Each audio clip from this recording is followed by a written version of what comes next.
All right, guys, welcome to the Fish North Georgia podcast. This is one of our one-on-one editions. We appreciate you tuning in and listening, and we hope you enjoy this conversation that I'm going to have with Mr. Rob Williams of Spotchoker Baits, one of the hottest baits in the Lanier and basically the North Georgia area, with his underspin and other stuff like that. And we're going to kind of introduce you to Rob, get to know him a little bit, and kind of how he's developed his baits and all that. So it's going to be a great conversation, and we're glad you're with us today. So, Mr. Rob, how you doing today? Doing great. Thanks for having me. Absolutely. I appreciate you coming up here and spending some time with us out here in the sticks. You know, I know it's a little bit of a drive from where you come from. Yeah, it's a long way from Lilburn. It is a long way. What, about an hour and a half somewhere? Right Something like that. Yeah, well, I appreciate your dedication to do that. And You're also, very welcome. Before I get going any further, thank you for the very fashionable Spotchoker hat that you brought us today. I will wear it with pride. Thank you, sir. Absolutely. So, we know you through our store and stuff like that, but I want everybody who does not know about you to know about your baits, your company, all that. But I also want them to know about the person a little bit, and that's what we feel is most important with this. So, kind of give me just a real quick, short bio of you now, and then we're going to go back a little bit. So, well, I started out kind of wanting to make a better bait, right? And man, it's turned into a monster that I really love. I'm very proud of. Yeah, and the brand is Spotchoker. The brand is Spotchoker. How'd you come up with that name? Because when them spots eat them, they choke them. They choke them, and we have proof of that for sure, like that. So, about how old are you right now? I'm 59. I'll be the big 6-0 this coming July. Next July. There you go. And how long has Spotchoker been in existence? I've been making them for about 4 years. Okay, all right, and they've taken off.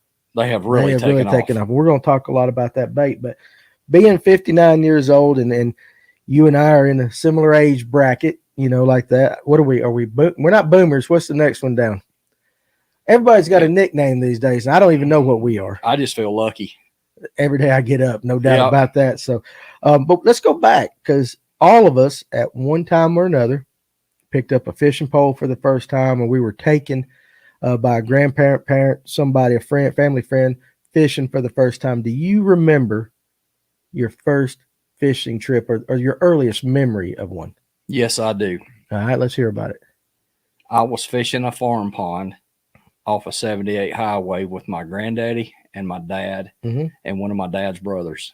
Okay. I had a Zebco 202. There you go. Those Zebco. Zebco. And man, you talk about fun. I caught the biggest fish. Up until not long ago, I would say a couple of years ago, maybe, I had that fish that my parents had mounted for me.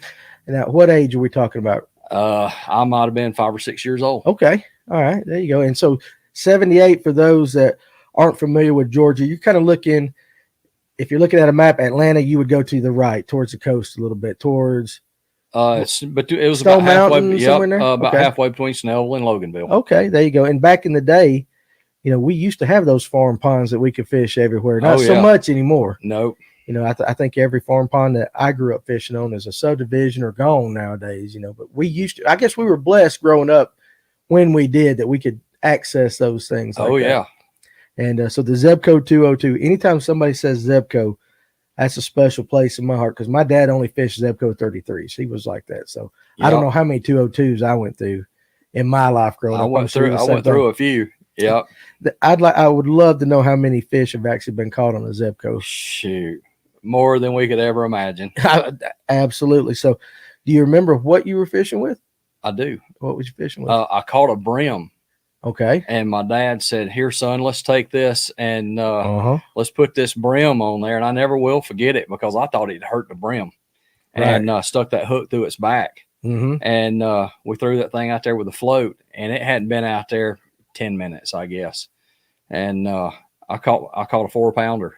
There you go. And man, I kept backing up on the bank. It was pulling drag. That old Zebco didn't have enough drag on it. Right, yeah. So I backed up on the bank, and we got that fish up on the bank. And man, I smiled for days. Oh, listen, and he still remembered all these years later. That's the memories that fishing creates. Yep. And stuff, especially with the youngster. Especially with the youngster these days. And then, you know, we try to encourage people that we come in contact with to get the kids out from in front of the video games and go make those memories like that. Yep. But yeah, so I always tell, because I grew up the same way. I had a grandfather that would say, he would give me a tube of crickets and he'd give me a Zebco and I'd have a spare pole, but I'd go catch a brim. That was my bait for the bass. You know, that was before learning how to throw, you know, plastics and stuff like that. So you were with your grandfather and your dad. Yep. So I would venture to say my next question leading into some mentors and who got you into fishing, you can talk about them a little bit. Yeah. You know, that I was hooked. Mm-hmm. I got to fishing with my dad. Yeah. My dad, he would take me fishing with him. And I told him, I said, Dad, I grew up some. I got to about 13 years old. And I told Dad, I said, I want to go fishing with you. He said, well, son, he said, if you can learn how to back a boat trailer, he said, you can go. All right. Yeah. And I thought, yeah, buddy. So he had a 69 Ford Econoline van, 3-speed on the column. You were backing it up in a van? I was backing it up in a van with no windows. It had no windows in the back, no windows on the side. I learned how to back with the mirrors. And that was how I got hooked. My dad, he was going to work. My dad owned his own electrical business. Right. And it was pretty cool. He left the van there. Well, I drove the van down in the backyard. I mean, you know, back then they taught the kids how to drive. They did. And I drove the van down to the backyard, and my mom was a school bus driver. And she had gotten home from the school bus. And I told Mom, I said, I'm going to learn how to put back that boat. And she said, son, your daddy will kill you if something happens to that boat. You know your daddy in that boat. And I said, yep, I know, Mom. Right. So the next thing you know, we had a pretty decent sized lot, and kind of had a driveway come out from the pole barn. And I went down there and I hooked that boat up and I pulled it out and I drove it all the way up to the house. Well, it took me a minute because I had the clutch, 3-speed on the column, and I'm going up a hill. Well, I made it up the hill. And then I figured out, hey, we'll just put this thing in neutral and we'll back it back down in neutral. And I'll just pay attention through the mirrors about what I'm doing.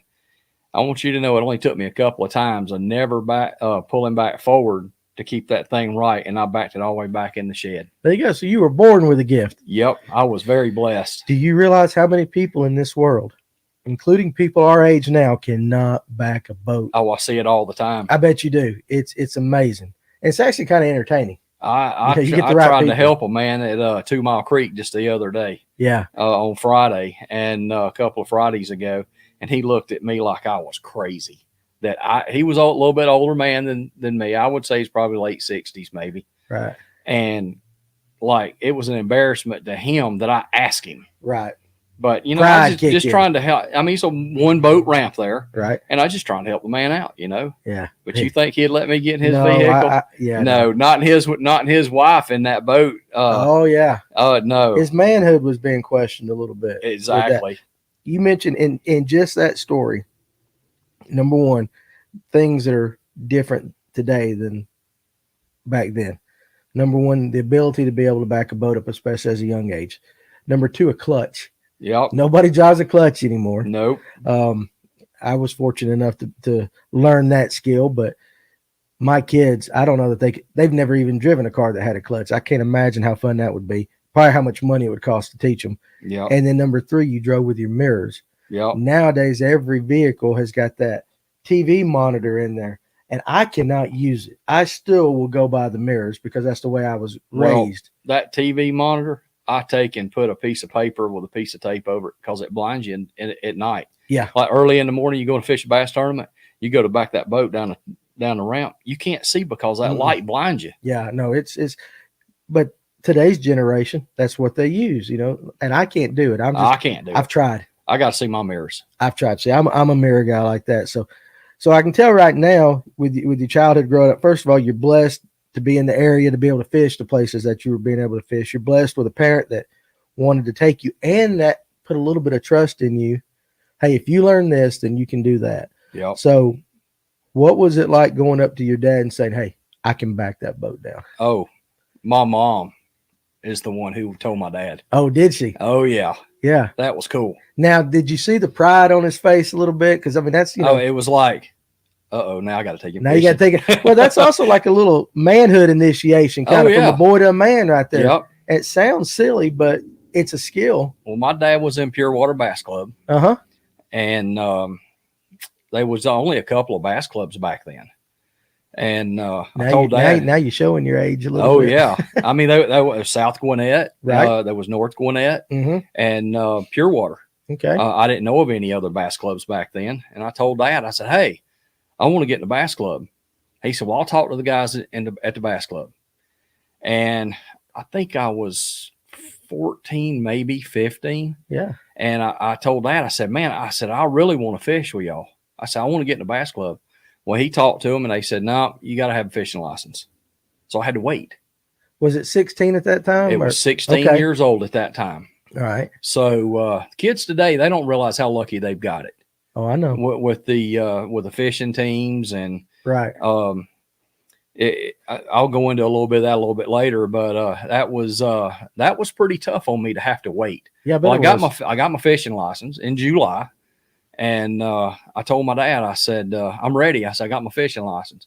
He said, okay, we'll go to the bass club meeting. So we went to the bass club meeting. First tournament was a night tournament at Bartley's Ferry in Columbus. So went down there. Now, are you fishing with your dad, or are you fishing in your own own boat? A draw. It was a draw. I was a no-boater. No, okay, I got you. I was a no-boater. So fished Bartley's Ferry, and it was a night tournament. And, man, I was nervous. I didn't know what to think. It was very tough fishing. I fished all night long. That was back when they fished 7 to 7. Right. It was stupid. Yeah, that's a long period of time. That's a long period of time. So the next thing you know, what I'm doing is trying to get a bird nest out. I'm 16 years old, and I thought, man, this is crazy. Yeah. Well, I figured out what fishing was all about. Yeah. Next tournament, day tournament, West Point. And luckily, I drew out with a really good guy. I drew out with Tony Smith. And me and Tony hit it off. And he said, we're going to catch some fish today. And I said, okay. And so I won that tournament on West Point. As a non-boater. And it was everybody against each other. So you were fishing against your boater, fishing against my boater. Yes, sir. All right. And second tournament I ever fished, I won it. And I thought, man, this is crazy. This is awesome. And I've been hooked ever since. Now, let me ask you, what were you fishing with that night? Do you remember? I was at Bartley's Ferry. No, not the night you zeroed, when you won. The one I won, I caught him on crankbait. On a crankbait. And I'm really a big crankbait guy. Yeah. And man, the crankbait fishing, to me, that and a jerk bait I really like to throw. But the crankbait, I love throwing a crankbait. Yeah, we're going to get into that because we've had a little bit in a previous conversation about how much you love a crankbait and about how much I don't know what I'm doing with a crankbait. So you're going to impart some wisdom on us before this is over with like that. So 16, you won a tournament. Yep. Like that. When did you start fishing as a boater? Do you remember your first boat? Yeah. My dad had a 16.5-foot Venture bass boat. And which is tiny by today's standards. Oh, yeah. Yeah, the boats back then were so much different than now. Yeah. And Dad had it, and we was up at my aunt and uncle's house up at Lake Hartwell. They had a house, nice house up there at Hartwell, and we'd go up there and spend the night and fish up at Hartwell a lot.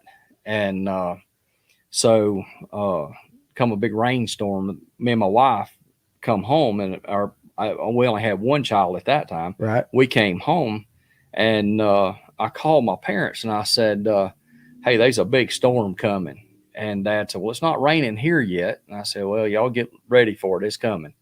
I said, it's raining hard. We was going back down to 85. Well, the next thing you know, it started coming, and they went in the house, and automatic bilge pump didn't come on in the boat. So the boat flipped over during the night, was upside down.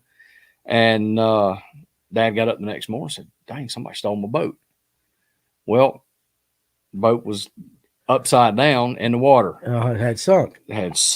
So Dad collected money from the insurance, and I ended up getting the boat back from the insurance company, and that was my first boat. Okay, so you just fixed it back up. I fixed it back up. We redone the boat, put a different motor on it. They pumped all the water out of the motor. That motor was good. So I bought another motor from a friend of ours and put it on the boat, and I started fishing some tournaments. Won quite a few tournaments at Lanier. And I was fishing the Thursday night tournaments that went out of Shoal Creek. Okay. And then I was Saturday nights, I was fishing some tournaments that went out of Laurel Park. Okay. I took that little 16-foot venture, and I would go all the way from Laurel Park all the way back down and fish all around Chestatee Bay, Bayless, all around Sunrise. Yeah. And for those of you that don't know Lanier, when he's saying Laurel Park is one of the most northern parts of Lake Lanier, and when you get down to Chestatee Bay, you're getting down in what we call the big water, towards the south end of the lake. Below Browns Bridge, which is about halfway, or is that about 2/3 of the way? Probably about 2/3 of the way down the lake. So you get below Browns Bridge on Lanier, if you're not familiar with it, it's a different animal than it is up at Laurel. Up at Laurel, we're talking more kind of like in the river, twist and turn like that. Yep. Then you get down into the big water, which is where you're talking about. So you're taking that little boat from there all the way down, and that's a haul too. Yeah, with a 150 on it. That thing was only rated for a 140. I mean, it was a 115. My dad had a 140 on it, and then I put the 150 on it. That's it. And that thing would run. Now, I bet it would. Now, you're talking about these bass tournaments. So we're going to get into because you still fish bass tournaments today, but give me one huge difference in the bass tournaments back then as opposed to today. The big difference back then, the Lanier didn't have the bluebacks in it, and 5 spots would weigh 8 or 9 pounds. Yeah, so the fish were small. That was a predominantly largemouth lake. Yep. Back in the day. Yeah. We're talking late 70s, early 80s. Yep. Late 70s, early 80s. Yeah. And even fishing out of that venture, me and my dad, we was in the mouth of the Chestatee, and there was a guy's boat broke down one night, and he was flashing his light, and me and Dad went over to try to help him. And I had the flasher. I was getting ready to come up with in the dash, and my dad could read one of those darn things like it was nobody's business. And we went across a hump, and he said, "You see that?" I said, "What?" And he goes, "You didn't see that hump come up right there? I mean, we're dragging a boat behind us, right?" And he said, "We're gonna come back and fish that." I said, "Okay." So we take the boat in, we come back, it's starting to get pretty dark, and we pull up on that hump. Man, both of us caught 6-pounder. Really? Just out there messing around. But just something he noticed while actually pulling somebody. So he was still paying attention to what was going on, even though y'all were helping somebody. Yep.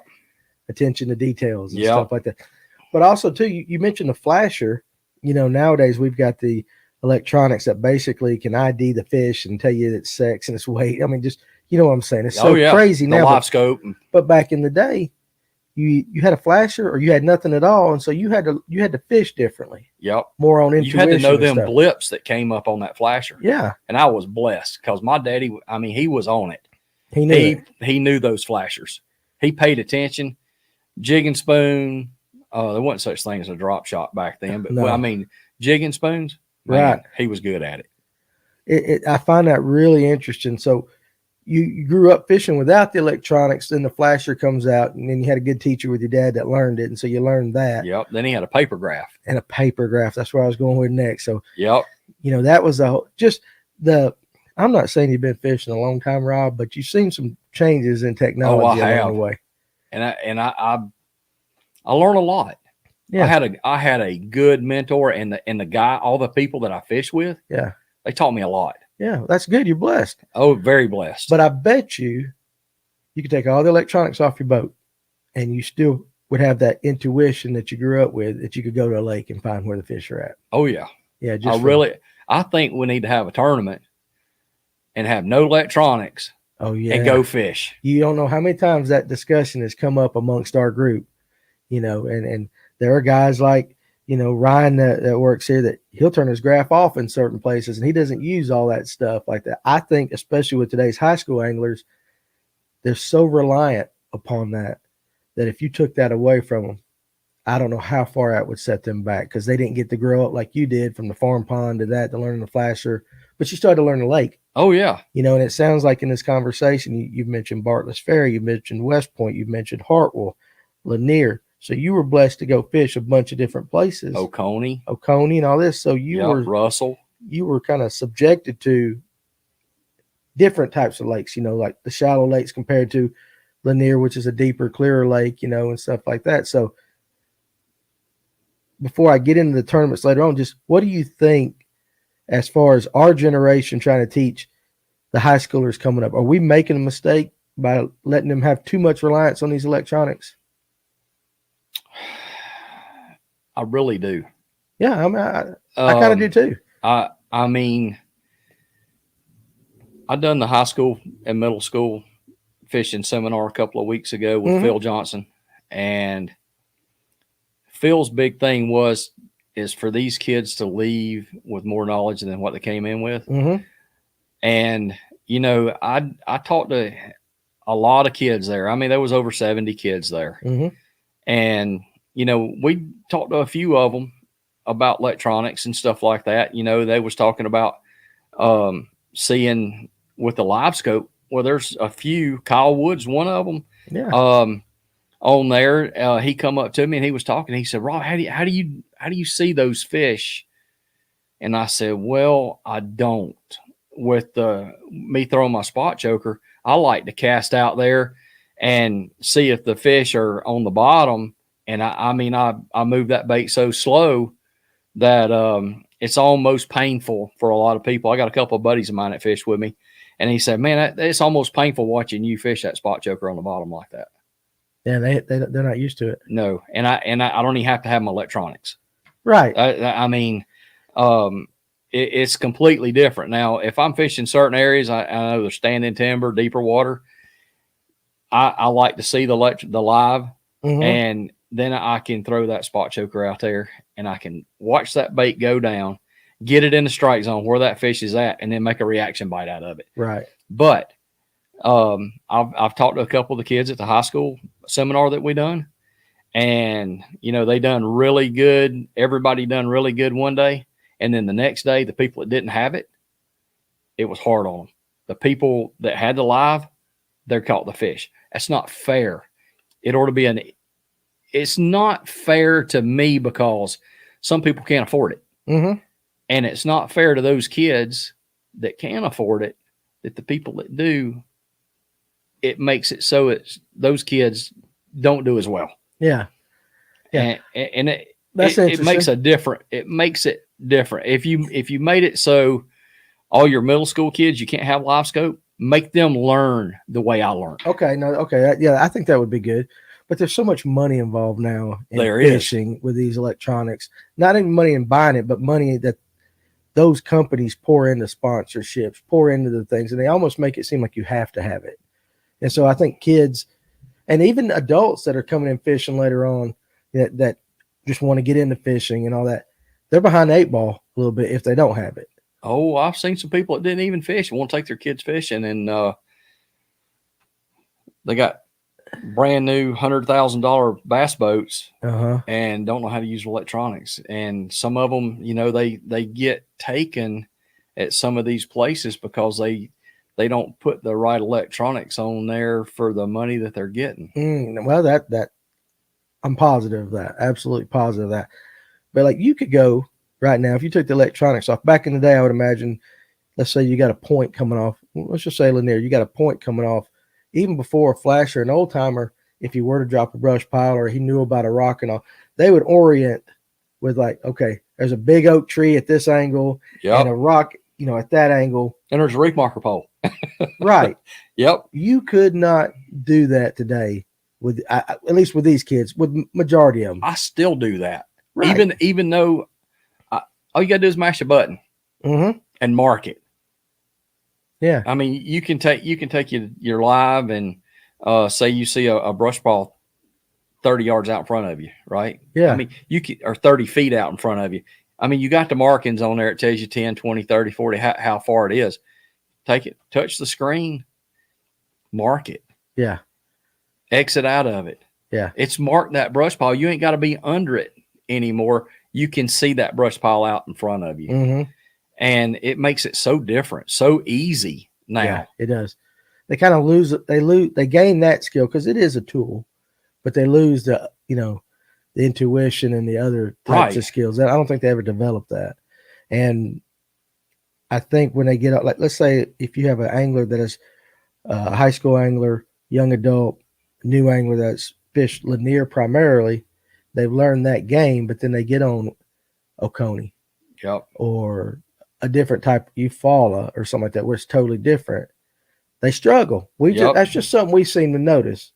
And I will say this, and you can chime in on this. I've got a good friend who really doesn't like the fact that the shallow water bite and stuff like that is taught anymore. Everybody's out on brush piles, or they're out on humps and stuff like that. But ledges and river channel. But you stick them back in the pocket of a creek or something like that, and they have no idea what to do because they're lost. And that doesn't get taught. So this generation is losing that as well. Yeah. Like that. So maybe that's something, the no electronic idea, I think would be fantastic. I would like to see. I'd like to do it. Maybe we will throw a tournament. I don't know how we would get these guys to take their electronics off their boat or how we would police it, but I'd love to have a tournament and just see who can fish and who can't. Yeah. Because I do think that would separate. Yeah. Oh, yeah. Quite a few people. Oh, yeah. It'll make you think, well, that brush pile's right. I think that brush pile is right over there. I mean, I remember my dad, man, he would line stuff up and then he would find it with a flasher and overboard. There goes plop, plop, plop, plop, plop, plop, plop, plop. Yes. Yeah. And there that thing goes to flop and then a little lead weight on it, with a string. That is so old school. Oh, yeah. And every now and then at night, you'd throw a Q-beam on it and light it up so you'd know where it was at. Yeah. But nobody does that anymore. No, they still make those things, but you don't see them on too many people's boats. I've got one in my boat. Do you? It was my daddy's. Yeah. I want a part of my dad with me. Hey, and I don't blame. That's very good. And you knew he used it. He taught you that skill, and it means something. Yep. That is absolutely awesome. Now, let's kind of bring this into kind of the current. You still fish tournaments, yes, and sir. Stuff like that. So what kind of tournament? And we're gonna get into your baits and all that, but I want to kind of set the scene of. I'm trying to make you look like a real good angler. So we know you're a good angler, but you're still currently involved. I try to be. You are, but you're still currently involved in tournaments and stuff like that. Fish a lot of the Scott Barnes tournaments. Okay, which is that's one of the bigger tournament trails on Lake Lanier, and it's generally your better anglers fish with those with Scott's trail like that. Yeah, me and my brother used to fish a lot of them together. Okay. And then he sold his boat and I got started fishing with Steve Anglin. Okay. And we were blessed enough that after Scott done away with the Greater Atlanta, he had the pit crew. Yeah, that tournament trail has morphed a little bit as it's gone on in time. Yeah, he had the pit crew, and I think it was like the top 25 fishermen of Lanier. Mm-hmm. And so I was very blessed to be able to fish in that group. There's some good anglers that have come through the pit crew. There was some sticks in that group. Absolutely. I placed in won quite a bit of money in that, and showed a little bit of respect for the old man. But it was a lot of fun. Yeah. Then I started fishing some of the BFLs. Okay. What trail did you fish on the BFLs? The Bulldog. Bulldog. Okay. And for those that are going to be listening to this, give me some of the lakes at the Bulldog. Well, I only fished Lanier. Really? I did. Just when the BFL came to Lanier, you fished it. I fished it, and it was. Any regrets on not fishing the other lakes? No, I stayed so busy at my other business. Okay. So it's kind of a work-related thing. Yep. Okay. And so I'm not able to go and fish some of the other lakes. I probably should. It makes a better fisherman out of you to go fish other lakes. Yeah. But I primarily fish Lanier. Okay. I fish Hartwell occasionally. I love Hartwell. It fishes a lot like Lanier. Right. I've heard that. So And Hartwell being, on the border of South Carolina and Georgia. Yep. So I fished the BFL. Me and Steve had fished 3 weeks in a row. We won tournaments 3 weeks in a row. And now you're bragging. Well, I want to get back to this though. Then the Elite, I guess you remember about 4 years ago, the Elite came to Lanier. Yep. Well, I'd been catching fish on crankbait, and that's how we won 3 weeks in a row. I was on them with that crankbait. Just a little over $3.99 crankbait from Academy. And people say, man, what are you doing? Yeah. Well, I kept it a secret. Mm-hmm. That's the way tight-lipped fishermen are. You got to be that way at times. So I was doing really well with those crankbaits, and I signed up for the BFL. And, man, it's a long run from Laurel Park down to where I was catching fish at in Ball Ridge. Okay, that is a very long run. Yep. That's as far as you can go. Yes, sir. Where I went to was as far as you could go. Right. And I come all the way down there, and I threw that crankbait till 10:30 in the morning, and I did not have a bite. And I looked at the guy that was fishing with me, and I told him, I said, look, buddy, I said, I'm going to change the way I'm fishing. And he looked at me like I was crazy. He said, well, we're throwing our lines out, how you going to change the way you're fishing? I picked up a Spotchoker. Okay, so you had made these kind of for you at the time? I made them for me. Okay. There was no such thing as Spotchoker Bait Company at that time. So explain to everybody what kind of bait a Spotchoker is. A Spotchoker is an underspin. Okay. They're like some of the other spins, underspins that's out there. Kind of like the fish head spin and stuff like that. And I used to use fish head a lot. Yeah. Okay. And I caught a lot of fish, won some money on fish heads. And I wanted to, because of the expensive stuff at that time, I said, I told Steve, I said, I'm going to come up with a mold and I'm going to make our own underspin. Okay. And he looked at me like, yeah, right. Like I was crazy. But you did. I did. But, I've been around the bait business because my dad, we used to pour plastic worms. Okay. And for Ranger Bait Company. Mm-hmm. And I knew how all that stuff worked. And I said, I'm going to have these molds made. And I had a guy in South Carolina make my molds for me. Mm-hmm. And I got 9 prototype molds before I come up with the mold that I like the best. Okay. It's a little bit of trial and error. It was. I'd go to the lake. I'd go to Shoal Creek there at Lazy Days, and I'd cast. And I'd have different rods. I'd have different gear ratio reels until I come up with what I liked on that bait. And I thought the guy was going to shoot me because I kept saying, all right, I want to change this. Okay, I want to change this. I don't like this about it. Can we change this? Right. This is the mold maker. The mold maker. Okay. And so I thought, he's really going to get discouraged with me and he's not going to do what I want. And I said, if you'll change this one thing right here, I said, I'm done. He looked at me and said, are you sure? And I said, I'm positive. Right. I got that thing. He shipped it to me and he said, let me know. And I said, I will. So I took it to the lake. I had 3 rods with me and I put a Zoom fluke on there and I threw it and I had a 10-to-1 Rebo rocket. Very fast. Very fast reel. And I threw that thing out there and I burned it back and it run just as straight. It never planed. It didn't do any looping. Right. It run as straight and it was a 3/8. Okay. 3/8 ounce. 3/8 ounce. And that thing come to me like a bullet. And I said, this is it. And I called him. Mm-hmm. And I said, make my molds. Okay. I had already given him the blanks, the do it blanks. And he made my molds. And it was on from there. It was, but getting back to the BFL, my first fish was a 411 spot on my Spotchoker. So this is after, now Lanier went through a transition. Yep. From a largemouth lake to now a predominantly, for most, a spotted bass fishery because it had spots in it, but they were small. But the introduction to like blueback herring and stuff like that really blew the spot spotted bass. Man, them spots are, I mean, you hear a lot of people say, oh man, that's a magnum spot. Mm-hmm. Yes. That lake has, from when I started fishing, right, tournaments at 16 years old, man, you'd be lucky if you had a 14, 15-inch fish.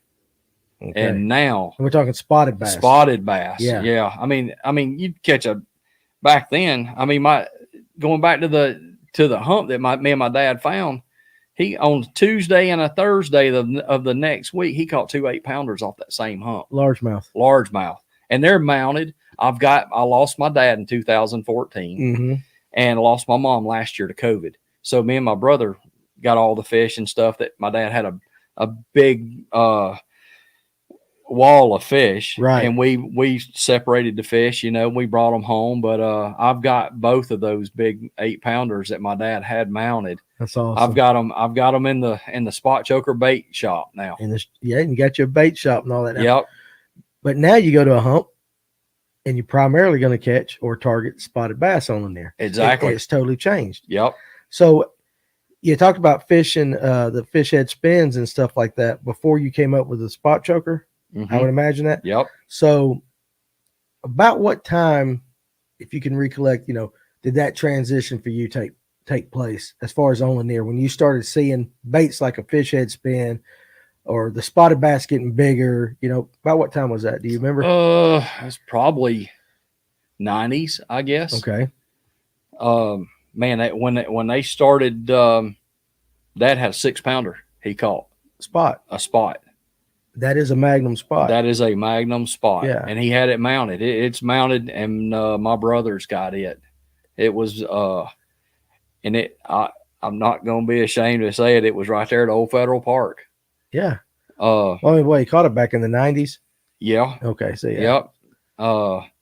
He was up there, and he caught it off of just a regular Zoom.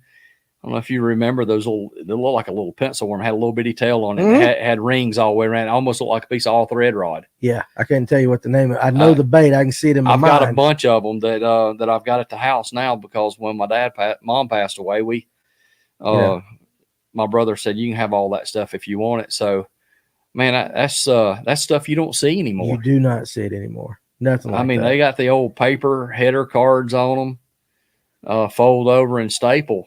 That is old school. That's old school. That is old school. And some of them look pretty rough, but I still got them. But you still got them. And you're probably one of the few people who do still have something like that.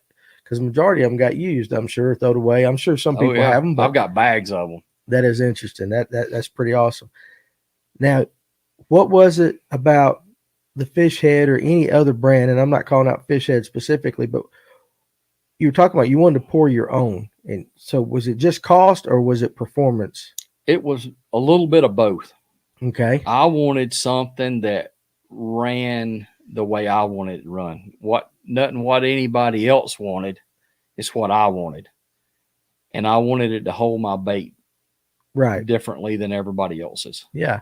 Which is one of the features of a Spotchoker underspin. That's right. So I will let you now have kind of the floor a little bit to kind of explain, because this is true. And so this is not a sales pitch that Rob's giving you. The first time I met you, one of the things you showed me on this was we put a fluke on the back of one of your Spotchokers, and we actually started pulling the fluke, and it took you dang near split the fluke before you could even get it to kind of budge off that. You'll break the fluke most of the time. That's right. Because you come up with something a little bit different on your head. So I will allow you to kind of tell everybody a little bit about the Spotchoker, what makes it special, and especially that bait keeper. Well, I'll start at the front end. Okay. I'll round nose the front end so it didn't plane in the water. Mm-hmm. So I agree with that. So it's round nosed on the front, and if you're reeling with a faster retrieve, the water don't cut from one side to the other. It bullet noses around. Yeah, so the head doesn't wobble. Right. It's a round nose. Gotcha. So which is a very nice feature to have. I've thrown them, so I know that. I've thrown the kind that you reel it too fast, it's just wobbling side to side and does not look natural. If you throw it really, you reel it really fast, they'll completely do loops. Start in the water. Spinning. Yes, yep. Absolutely. And you won't find that with a Spotchoker. Okay, there you go. So that's one feature. And then the next feature is when you get back to the bait keeper, I changed my bait keeper up. And that was one of the things that I kept changing until I got it so that it was holding the bait. I made it flat on all four sides. It is. And people look at me and say, "No, that's not what it is. It's the bait keeper on the bottom." Well, I took a grinder and I filed the bait keeper off the back of it. Yes. And pushed it up on there, and it still stays the same. Yeah. For those that want to see a spot choker, if you're watching this on YouTube, in the link section, we will have a link that will take you to our store. You can actually view the spot choker. For those that are listening to this later on iTunes, Spotify, and any of our podcast platforms, basically, if you took the head off the back, whereas a lot of people, it gets narrow and they'll have like a bulb or something, or a wire hook or cone like that. Basically, you have a square. Yep. About a, I don't know, it's half kind of like inch. a Chinese finger. Yeah. You push it up on there and it suctions up on it and then it suctions back. Yeah. And it's really, for some reason, honestly, if you look at it, you would say there's no way the bait's going to hold on to it, but it does. It does. Now, it won't pull off. It won't. Now, how'd you figure that out? Well, I actually took unless it's proprietary and you can't tell me, and I understand that too. Well, if it's proprietary, we keep it a secret. It was I tried a few different things. I've got the prototypes there. Right. And man, I would take different things and I shape some different stuff out because I have a machine shop. We build steel rule cutting dies that cut out paper products at Atlanta Die. And I've got some machines there, and I got surface grinder, and so you started noodling. I just started playing and coming up with what I wanted. I'd take it, go over to just a regular bench grinder, and I'd cut the corners off of it and try to roll it a little bit. And I said, you know what, this right here, I'd stick a bait up on it and pull it. And I said, hey, I like this. Yes, and that's how I come up with it. Okay, and I put a patent on it. It is, and it does work. I've been sold on it. Do use them, so I know it works. But to look at it, you would think, what's so special about this? And it looks so much different than the other ones. As far as the shape, everybody else's is rounded and stuff like that. Yep. It's a little more square. And everybody else got a cone on it. It got a cone on it. And another thing that I noticed with it is when you put a bait on, for some reason, this design that you've got, your bait doesn't go side to side as far as what I'm saying is like slipping and turning. It stays. If you put it on right, it stays on right. Right. Like you can catch fish all day long on it without losing your bait. Now, a Kitek. Yeah, I was going to say, with the exception maybe because of the softness of the bait. The softness, they're really oily. Yeah. But I have caught as many as 7-8 fish off of one Kitek before. Unless they break the tail off of it when they hit it. I've caught 7 or 8 fish off of it and still pull on it and it won't come off. Which is really good because while Kiteks are an absolutely phenomenal product. Oh, they make a great bait. They're one of the best, if not the best swim baits out there. They are very soft. They are prone to, you pay for, they catch fish. So you're getting your money's worth. Exactly. But if you can catch 5, 6, 7 fish to 2 fish. Makes a big difference. Makes a big difference. Now, another thing too is, what kind of hook do you use in your spot chokers? 100% Gamakatsu. Gamakatsu. And is that something that you figured out by trial and error, or you just said, you know what, that's the best hook I know of, I'm going to put that in there? Not only that, but if you leave a bait on there that's got salt in it, it doesn't rust in a week. Very smart. Very smart. And all my components, I want people to have the best components in my bait that they can have. Right.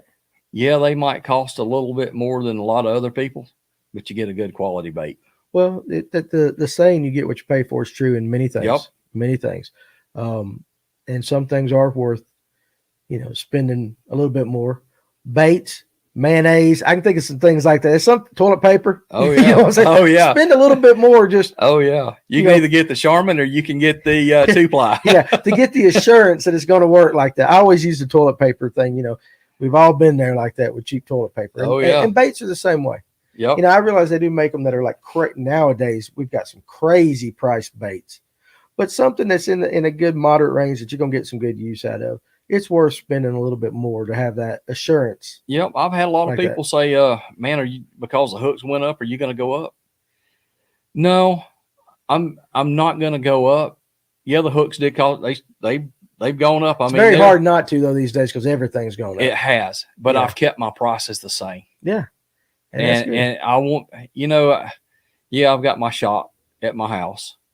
I don't have the overhead a lot of other people's got. Right. And I built me a really nice shop, and I want to keep things down and make it so that people can afford the baits. And but if hooks keep going up, I might have to go up a few cents. But I think everybody eventually, if it keeps going up the way everything is, yep. And that's in everything.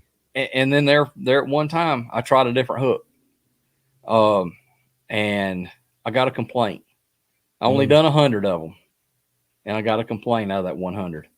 And that was one too many. That was the one complaint I didn't want to ever hear. Right. And it was from an angler. I'm not going to mention any names, but it was an angler that I fish against. Uh-huh. And he called me and he talked to me. And I told my wife, I said, that'll never happen again.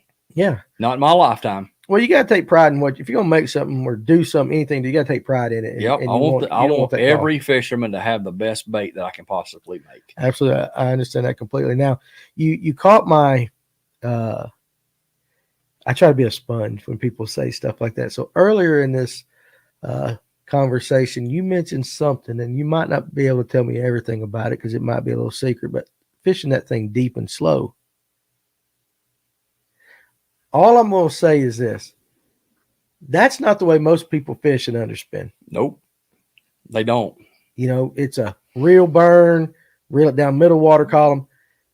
The ditch bite, I hear about people fishing it slow. Do you do that other than in the ditch bite certain times of the year? Is that something that people can do all year long? And again, you don't give me any specifics because I know you still fish for money here and there. So, what can you kind of elaborate on that just a little bit? Like, let's say, for instance, a half ounce. Uh-huh. And you offer a 5/8 ounce too, which is really heavy. Yep. A lot of you striper guys, they like that. They like that bigger bait to get it down there. I pay attention. Mm-hmm. And as the bait as those fish are deep, you need a heavier weight to get down. I mean, you see a lot of these striper guys, they put these great big weights on there to get that herring down there. Right. Well, the same way with the Spotchoker. You put a big fluke on there, whether it be a paddle tail or a straight tail fluke, fork tail fluke, they try to get that thing down there in a hurry. Well, they throw that big 5/8 out down there and they get it over that standing timber. And then it stays down there. You can reel a little bit faster, but it stays deep. Okay. All right. And then, like on the ditch bite, am I one to use a 5/8? Not really. Okay. But I've done that for the people that do the striper fishing. Okay. There is some people that in the bass industry, they're boom. They say, man, I want the 5/8. Yeah. But there's a lot of people, they want that half. They want that 3/8. Well, I come out with that quarter. You did? And man, has it ever been a hit. Like people throw them down beside docks. It don't fall fast. Mm-hmm. Stays in that little strike zone a little longer. Stays in the strike zone longer. I got a 2/0 hook in it. Then folks started wanting the 2/0 hook in the 3/8. They wanted a 2/0 hook in the half. We've noticed there's always that person that wants a different hook in something. And man, that 2/0 hook went wide open. Mm-hmm. Some people want a 3/0 hook. So now I do a 2, a 3, and a 4. There you go. I still do a 5 occasionally. People request a 5, I'll make it. Right. But everybody wants that smaller hook, smaller bait. And so, and then folks said, hey man, can we get that brass blade in that quarter? Can we get that brass blade in the 3/8? Sure. Well, let me ask you this on that. When do you use a silver as opposed to a brass? Cloudy. So cloudy you would use? I use the brass. And then sunny days you use silver. And for the flash. Silver for the flash. Yep. Not as much flash when it's cloudy. So do you think that, so what's the gold blade? What's the advantage of it? And I'm asking you because I don't know. I know there's differenes. Them fish are more finicky when it's cloudy. You think just something a little different? Just a little bit different flash. It don't have the bright flash. So it's more subtle. It's not really putting it out there. Right. Sunny days, man, you get that silver chrome flash off that sun, throwing a pearl or something with a little bit of gray or blue in it. Yeah. And it makes a big difference with that sunlight, with that high sky. Yeah. And the business is really taking off. Big as far as spot chokers. It definitely, you'll hear us mention Lake Lanier a lot in this area, but it is spreading across North Georgia and a lot of these highland reservoirs. It's a good bait. I mean, it works. You've done a very good job with that bait. I appreciate it. Absolutely. But now I want to turn just a little bit. I'm not going to let you off the hook yet. When we get off of this, you're going to talk about it. I noticed you didn't give me all the answers I want. I understand. I appreciate that. Hey, I'll give you some, but give me some things you got to be a little bit quiet about. One of the things I try to do is see how far I can get with somebody. I do it with everybody, but I understand that completely. Let me ask you this. Let's flip this real quick. As an angler, what are you the worst at? What technique do you absolutely hate? Everybody's got a weakness. What's your weakness? What's your kryptonite? Probably throwing a fluke. Like a weightless fluke? A weightless fluke.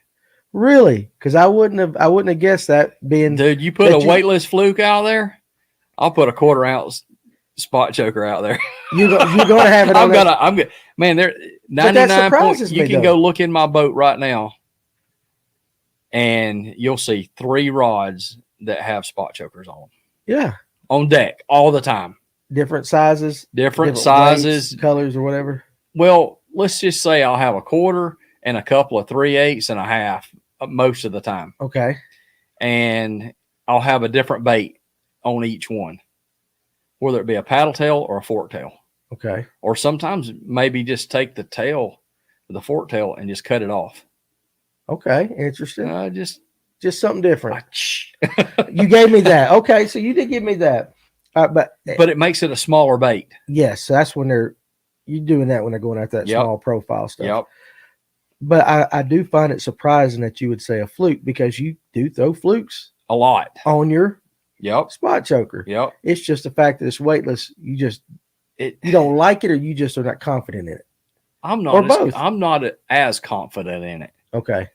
I mean, when you make a bait, and I feel like I'm the most confident person out there fishing, I would rather throw my spot choker. Okay. I mean, you just have confidence in it. You made it for yourself. You know what it's going to do. And if you got confidence in something, you're gonna succeed in it. Okay, I agree with that. We know you like throwing crankbaits because we've talked about that. Now Lanier is also, and Hartwell, and a lot of these lakes up here, we hear drop shots, we hear stuff like that.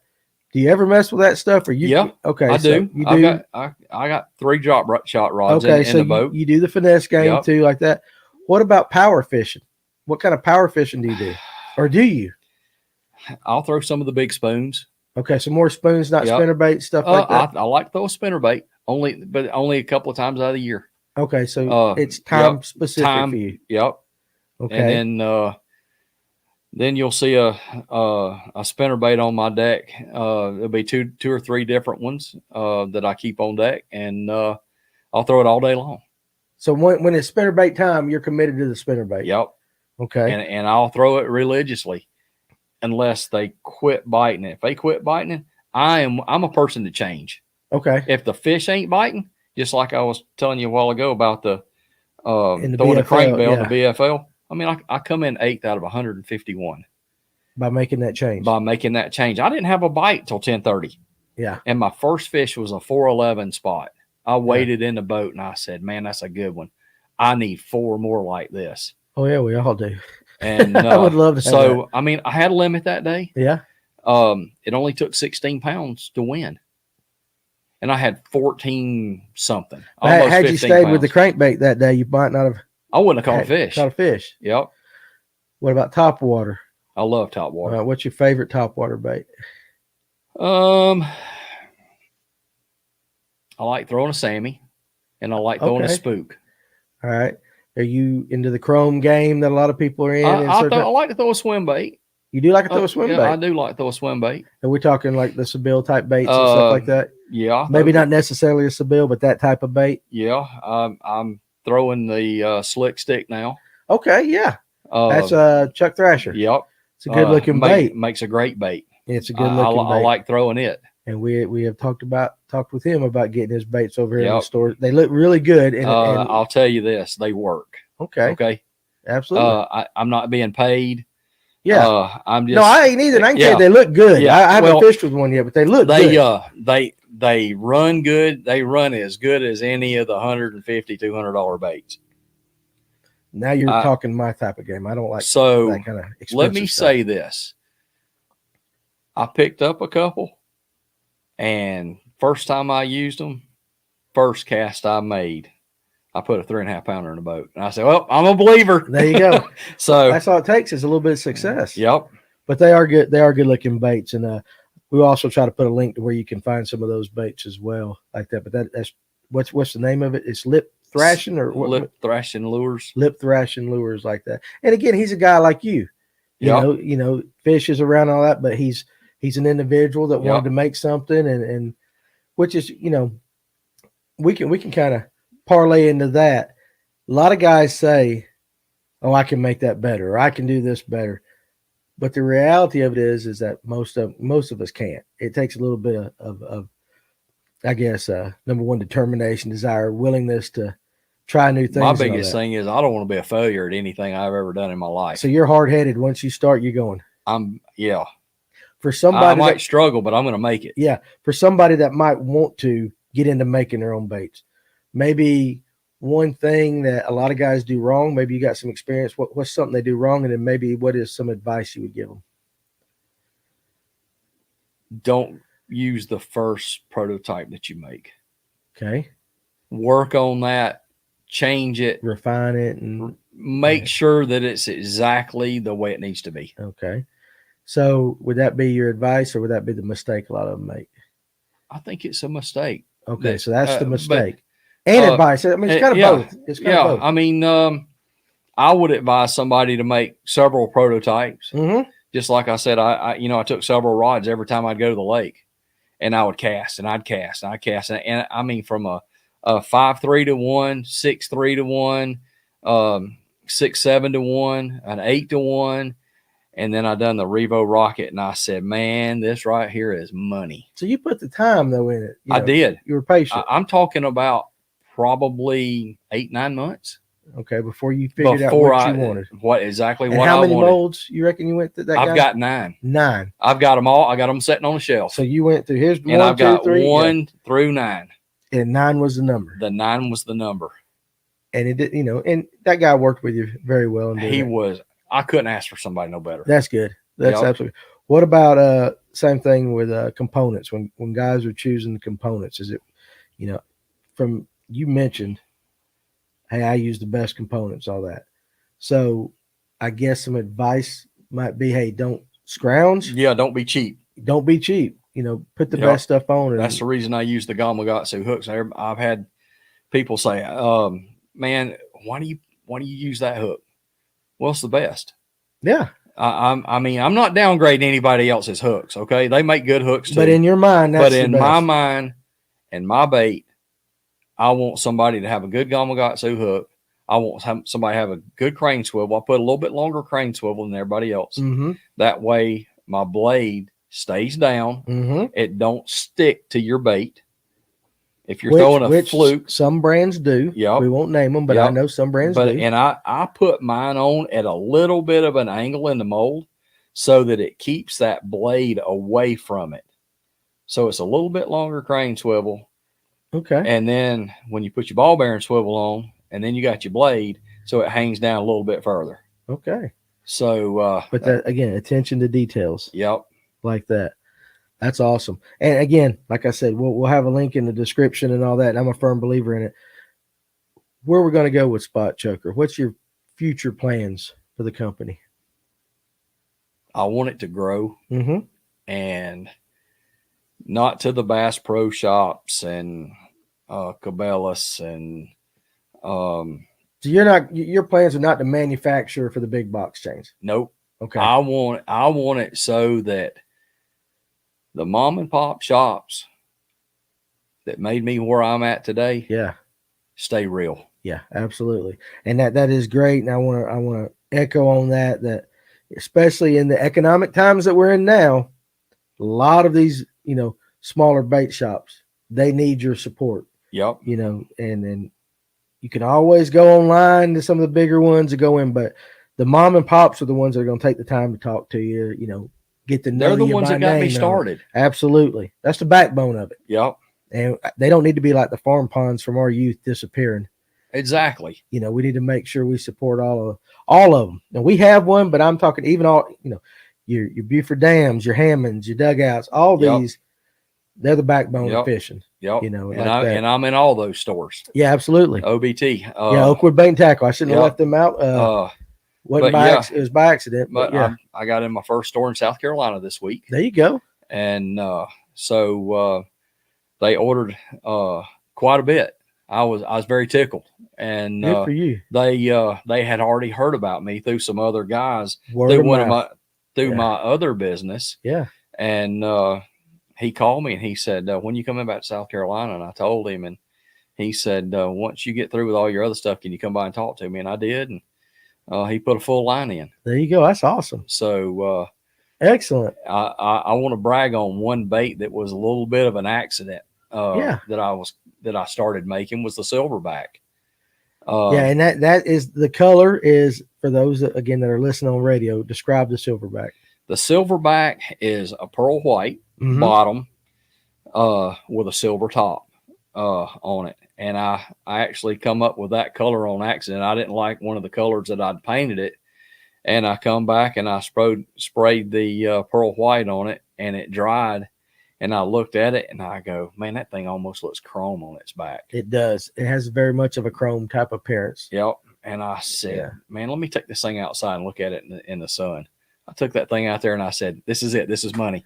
And that's one of my top sellers. Ain't it amazing though? You thought it was an accident. Yep. Thought it was a mistake. And it is one of your top sellers. I've got some orders for them upstairs like that. So I definitely know that. Well, listen, first of all, I want to thank you for spending some time with us. Coming out here, and you're also going to be later on this evening. We're going to have our regular live kind of podcast. You're going to stay or hang around for that and talk some more like that. Maybe I can get you to slip up and give me some secrets. But honestly, seriously, excuse me, you make a great product and great local company, and you're a great individual with a good story. So I appreciate you spending some time with us. Hey, I enjoyed it. I appreciate you very much for having me. I'm getting choked up that I'm having to end this thing right here now. But seriously, great relationship. But you're a good dude, and we appreciate you coming out and being on the podcast. I appreciate it. Thank you very much for having me. Awesome. All right, guys. So listen, that's the end of this episode of the Fish North Georgia podcast. Again, if you're going to watch this on YouTube, make sure you like and subscribe and all that. But for those of you that'll be listening on iTunes and Spotify, hey, leave us a comment. And let us know what you think and how we can improve that. Again, Spotchoker Baits. It'll be in the descriptions wherever this episode will end up like that. So support our local company, support your local tackle shops and all that. And let's keep fishing on the grassroots level and stuff like that. So until the next time, we appreciate you.